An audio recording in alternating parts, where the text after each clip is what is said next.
What's going on? So, it's been a while. I just want to let everyone know that I'm still here. I've just been busy with things in real life. I have not forgotten about this channel. I know I have been away for like a month, but at least my hiatus wasn't as long as the time it took for this update to come out. So, let's take a look.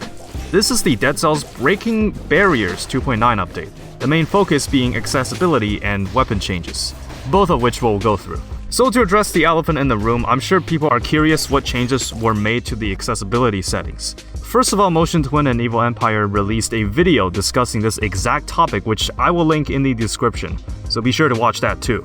Now, I want to make something very clear. I know there has been a long string of arguments against this very topic, but I trust that the people who made Dead Cells knows the most about the game they made. If they believe that something is good for the game, then they are free to implement it.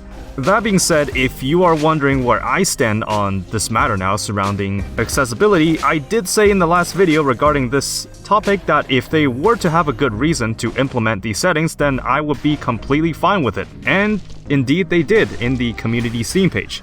Now, I support having accessibility in games for those that can't enjoy the game to its fullest in the original version, but in the case of roguelikes, I just want to make it clear that while I do think it's okay for Dead Cells to do something like this, such as having an option to give yourself multiple lives, but I don't think this kind of option should be normalized in other roguelikes. Now, of course, some people would just say, it's optional, it doesn't hurt your experiences one bit, you don't have to use it. But I just need to warn people that this argument doesn't always work. Not everything that game developers implement gets a free pass, and it's completely valid to critique it in any capacity. Imagine the field day From Software fans would get if these settings were placed into something like Dark Souls or Elden Ring. Imagine if they just made a button to just instantly unlock all of the gear and achievements into the game. It's optional, you don't have to use it. So, it's a good thing that Dead Cells is an indie game. Anyways, let's move on to the other changes. First off, early game shop items are being made cheaper.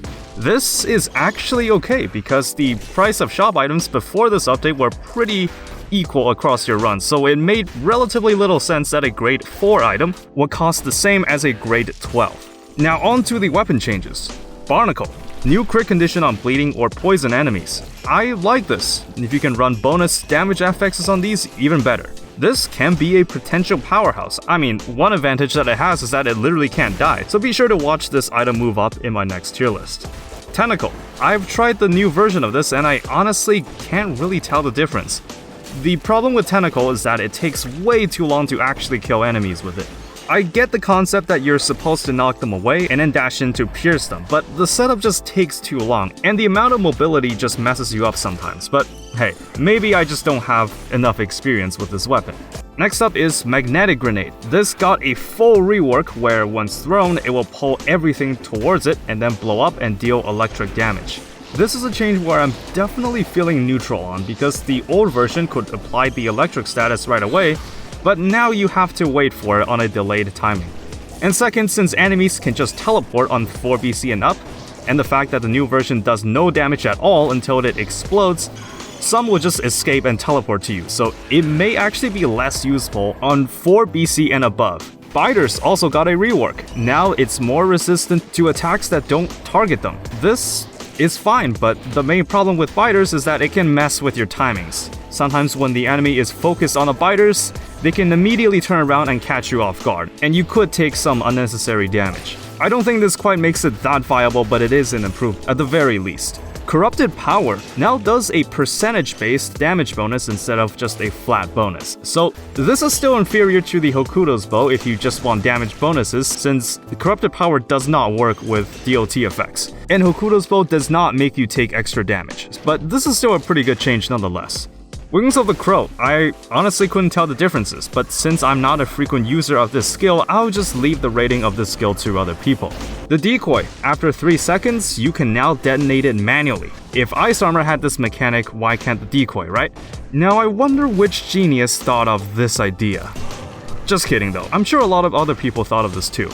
Anyways, this makes the Decoy less awkward to use, and while the damage is very good, might I add, it's still pretty weak compared to grenades and other turrets because, well, it doesn't work too well in bosses, and there is a 20-second cooldown. So that about does it. I know this was a short video regarding the update, but I have much more planned in the coming weeks. They did address a lot of feedback regarding this update, and I do think that this update had some of the most controversial changes. So let me know what your thoughts are on this update in the comments. Thank you for watching, and I will be back with more content in the later weeks. I promise this time.